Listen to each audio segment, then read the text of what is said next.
Hi hello ಎಲ್ಲರೂ ಹೇಗಿದ್ದೀರಾ? ಚೆನ್ನಾಗಿದ್ದೀರಲ್ವಾ?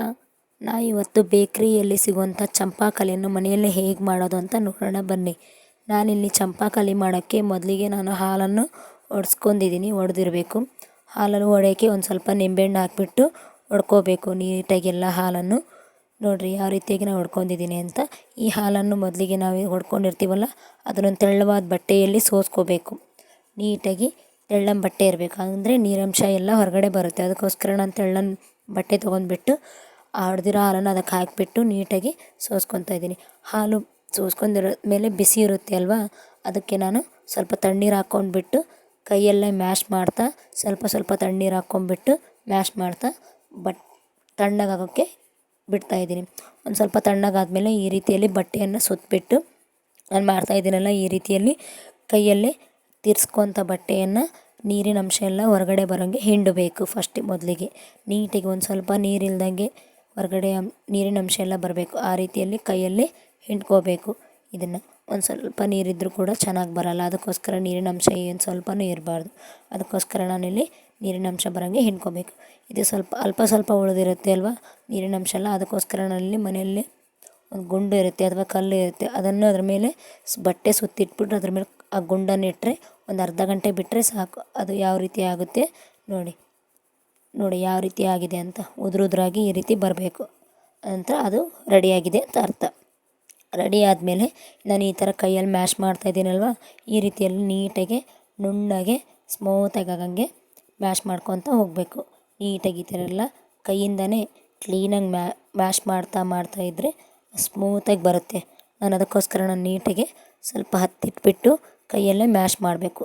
ಎಷ್ಟು ಸ್ಮೂತಾಗಿ ಬರುತ್ತೋ ಅಷ್ಟು ಚಂಪಾಕಲಿ ಸೂಪರಾಗಿ ಬರುತ್ತೆ. ನೋಡಿ ಯಾವ ರೀತಿಯಾಗಿ ಸ್ಮೂತಾಗಿದೆ ಅಂತ ನೋಡ್ಬೋದು. ನೋಡಿ ನೀವೇ ನೋಡ್ತಾ ಇದ್ದೀರಲ್ವ ಪ್ಲೇಟಿಗೆ ಯಾವ ರೀತಿಯಾಗಿ ಅಂಟ್ಕೊತಿದೆ ಅಂತ. ನೋಡಿ ನೀವೇ ಕೈಯಲ್ಲಿ ಎಷ್ಟು ಚೆನ್ನಾಗಿ ಸ್ಮೂತ್ ಅನಿಸುತ್ತೆ. ಇದು ಆದಮೇಲೆ ನಾವಿಲ್ಲಿ ಪಾನಕ ಮಾಡ್ಕೋಬೇಕು. ಅದಕ್ಕೆ ಇಲ್ಲಿ 1 ಕಪ್ಪು ಸಕ್ಕರೆ ತೊಗೊಂಡಿದ್ದೀನಿ. ಪಾನಕಕ್ಕೋಸ್ಕರ 1 ಗ್ಲಾಸು ನೀರು, ಸಕ್ಕರೆ ಕರಗೋಕ್ಕೆ ನಾನಿಲ್ಲಿ 1 ಗ್ಲಾಸ್ ನೀರು ತೊಗೊಂಡಿದ್ದೀನಿ. ಸಕ್ಕರೆಯನ್ನು ನೀಟಾಗಿ ಕರಗೋಕ್ಕೆ ಬಿಡಬೇಕು. ಮೊದಲಿಗೆ ನಾವು ಇದು ಸಕ್ಕರೆ ಎಲ್ಲ ಒಂದು ಕುದಿಬೇಕಲ್ವ, ಅದಕ್ಕೋಸ್ಕರ ನಾವು ಬಿಟ್ಬಿಟ್ಟು ನಂತರ ಇದು ರೆಡಿ ಆಗಿರ್ತೈತಲ್ಲ ಚಂಪಾಕಲಿ ಮಾಡೋಕ್ಕೆ, ಇದನ್ನು ನಾವು ಯಾವ ಶೇಪ್ ಬೇಕೋ ಆ ರೀತಿ ಚಂಪಾಕಲಿನ ರೆಡಿ ಮಾಡ್ಕೋಬೇಕು. ನಾನು ಈ ರೀತಿಯಲ್ಲಿ ಚಂಪಾಕಲಿನ ಉದ್ದಕ್ಕೆ ಕೈಯಲ್ಲಿ ಸ್ವಲ್ಪ ಉಂಡೆ ತೊಗೊಂಡ್ಬಿಟ್ಟು ಈ ಥರ ಮಾಡ್ಕೊತಾ ಇದ್ದೀನಿ. ನೋಡಿ ನಿಮ್ಗೆ ಯಾವ ಶೇಪ್ ಬೇಕೋ ಆ ಶೇಪ್ ಕೊಡ್ಕೋಬೋದು. ನಂತರ ಇದೆಲ್ಲ ಆದಮೇಲೆ ಸಕ್ಕರೆ ಕುದೀತಾ ಇದೆ. ಇವಾಗ ನೋಡಿರಿ ನೀವೇ ಸಕ್ಕರೆ ಪಾನಕ ಎಲ್ಲ ಕುದೀತಾ ಇದೆ ಅಲ್ವಾ, ಅದಕ್ಕೆ ನಾವು ಇದನ್ನು ಮಾಡಿಟ್ಕೊಂಡಿರೋವಂಥ ರೆಸಿಪಿಗಳನ್ನು ಅದಕ್ಕೆ ಹಾಕಬೇಕು. ಚಂಪಾಕಲಿಗಳನ್ನು ಎಲ್ಲ ಒಂದೊಂದಾಗಿ ಅದ್ರಾಗೆ ಬಿಡಬೇಕು. ನೀಟಾಗಿ ಕುದಿಬೇಕು ಅನ್ನೋಕ್ಕೋಸ್ಕರ ಅದನ್ನೆಲ್ಲ ಬಿಡಬೇಕು. ನೀಟಾಗಿ ಒಂದು ಸಲ ಸೌಟಿಂದ ಅಳ್ಳಾಡಿಸ್ಬಿಟ್ಟು ಒಂದು ಪ್ಲೇಟ್ನ ಮುಚ್ಚಿಬಿಡಬೇಕು. ಒಂದು ಅರ್ಧ ಗಂಟೆ ನೀಟಾಗಿ ಇದನ್ನೆಲ್ಲ ಕುದಿಸ್ಕೋಬೇಕು. ಅರ್ಧ ಗಂಟೆ ತನಕ ಓಪನ್ ಮಾಡಬಾರ್ದು. ಅರ್ಧ ಗಂಟೆ ಆದಮೇಲೆ ಓಪನ್ ಮಾಡಿ ನೋಡಿ ಯಾವ ರೀತಿಯಾಗಿ ಶೇಪ್ ಎಲ್ಲ ಚೇಂಜ್ ಆಗಿವೆ ಅಂತ.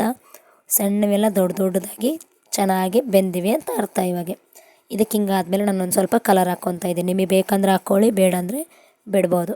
ಕಲರ್ ಹಾಕ್ಕೊಂಬಿಟ್ಟು ಇನ್ನೊಂದು ಸ್ವಲ್ಪ ಹೊತ್ತು ನಾನು ಒಂದು 5 ನಿಮಿಷ ಇದನ್ನು ಕುದಿಯೋಕ್ಕೆ ಬಿಡ್ತೀನಿ. ಕಲರೆಲ್ಲ ಹತ್ಕೋಬೇಕಲ್ಲ, ಅದಕ್ಕೋಸ್ಕರ ನಾನು ಕುದಿಯೋಕ್ಕೆ ಬಿಡ್ತೀನಿ.